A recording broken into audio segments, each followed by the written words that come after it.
चलिए सबसे पहले खबर आपको भोपाल से बता दें। मोहन यादव सरकार के 1 महीने पूरे हो गए। सीएम मोहन यादव ने 1 महीने में कई बड़े फैसले लिए। तो बता दें कि 13 दिसंबर बुधवार वो दिन था जब मोहन यादव ने शपथ ग्रहण की थी और इसके बाद अब 13 जनवरी यानी कि सरकार के कार्यकाल को 1 महीने पूरे हो चुके हैं। 1 महीने में प्रदेश के फ्यूचर का ब्लूप्रिंट तैयार हुआ है। पावर पॉलिटिक्स के साथ ही उन्होंने डिसिप्लिन का पाठ भी बखूबी पढ़ाया है। अधिकारियों को जहां ताकत दी तो वहीं लगाम भी लगाई।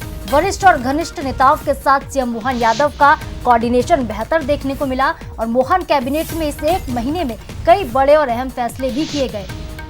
तो एक बार फिर बता दें कि नई सरकार का 1 महीना पूरा हो चुका है। मोहन यादव की सरकार 13 दिसंबर को मोहन यादव ने शपथ ग्रहण किया था और 13 जनवरी को सरकार के काम को 1 महीने पूरे हो चुके हैं। सरकार ने इस दौरान कई बड़े फैसले लिए तो जहां पर वरिष्ठ और घनिष्ठ नेताओं के साथ उनका समन्वय देखने को मिला, तो दूसरी तरफ अधिकारियों पर नरमी और सख्ती दोनों ही देखने को मिले।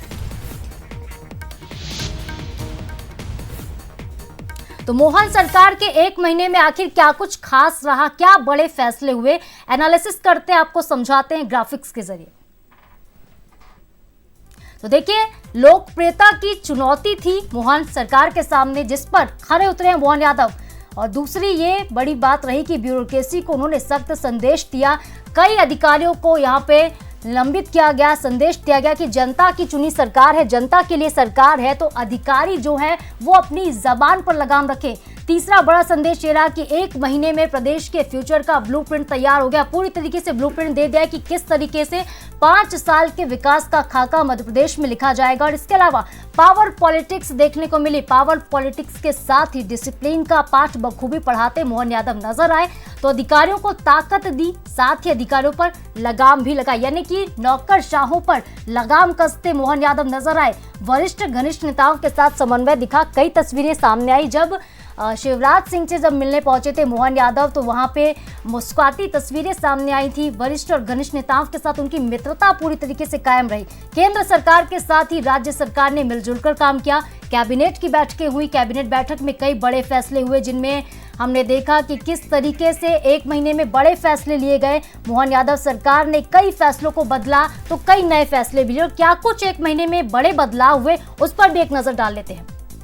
तो जबलपुर ग्वालियर में कमिश्नरी सिस्टम लागू हुआ। जिस तरीके से भोपाल और इंदौर में कमिश्नर सिस्टम था, इसकी तर्ज पर अब जबलपुर ग्वालियर में कमिश्नर सिस्टम लागू करा दिया गया। लाडली बहनों के खाते में 1250 रुपए देने का वादा शिवराज सरकार का था, जिसे कंटिन्यू करते हुए मोहन यादव ने दिए। और इसके अलावा अपराधियों के ठिकाने पर बुलडोजर की कार्रवाई बखूबी हुई है। खुले में नॉनवेज को नो कहा गया। अंडों की दुकानों पर कार्रवाई हुई। जहां पर भी खुले में नॉनवेज बिक रहे थे वहां पे अतिक्रमण के खिलाफ कार्रवाई की गई। इसके साथ ही लाउड स्पीकर पर भी लगाम लगाई गई। मंदिर ना सिर्फ बल्कि मस्जिदों में भी लाउड स्पीकर बजने पर वॉल्यूम की जो सीमा थी वो घटाई गई। भोपाल से करीब 360 करोड़ रुपए का बीआरटीएस जो था सफेद हाथी बनकर साबित हो रहा था, किसी काम का नहीं रहा था। लगातार लोगों को परेशानी हो रही थी जिसे हटवा दिया गया। तो आईएएस आईपीएस के तबादले हुए। इसके अलावा थानों का भूगोल बदल गया। बात करते हुकुमचंद मिल की, तो लाडली बहनों के खाते में तो पैसे दिए गए लेकिन मजदूरों के खाते में भी बखूबी पैसे दिए गए। तो देखिए, मोहन सरकार ने 1 महीने में बहुत सारे ऐसे काम किए। कुछ वादे पूरे हुए तो कुछ वादे अब भी अधूरे हैं। और क्या कुछ चुनौतियां आगामी महीनों में, आगामी साल में होंगी, वो भी समझना बहुत जरूरी है। लोकसभा चुनाव में अब 29 की 29 सीटें जीतने का टारगेट है। इन्हें 60% वोट शेयर का टारगेट मिला है मोहन सरकार को। और कैसे लोकसभा चुनाव में 29 की 29 सीटें जीतेगी बीजेपी, ये देखने वाली बात होगी, बड़ी चुनौती होगी।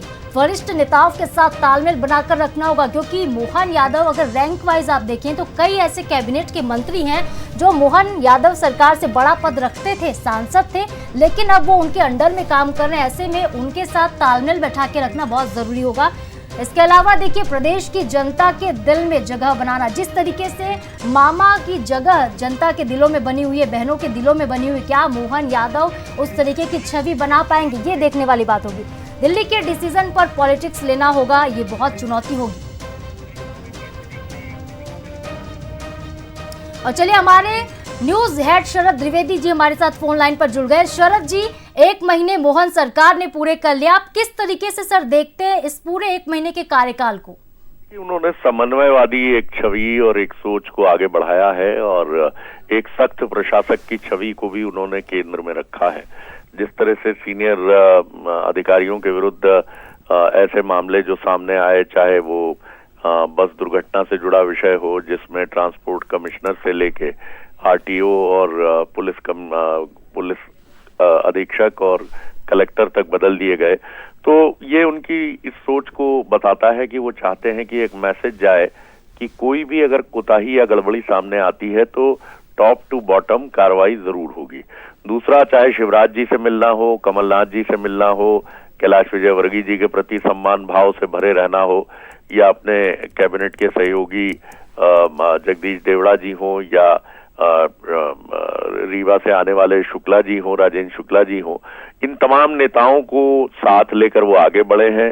किसी भी विषय पर कोई भी बयानबाजी करने से वो पूरी तरह से बचते रहे हैं और उनकी पूरी कोशिश है कि वो बोलने से ज्यादा अपने काम से, अपने एक्ट से ये प्रदर्शित करें कि वो बोलने में नहीं, करने में यकीन रखते हैं। निश्चित तौर पर चुनौतियां, जैसा कि होता है, बड़े पद पर आने वाले हर व्यक्ति के सामने होती हैं, उनके सामने भी है, लेकिन बहुत सधे कदमों से आगे बढ़े हैं 1 महीने के दौरान मोहन यादव जी।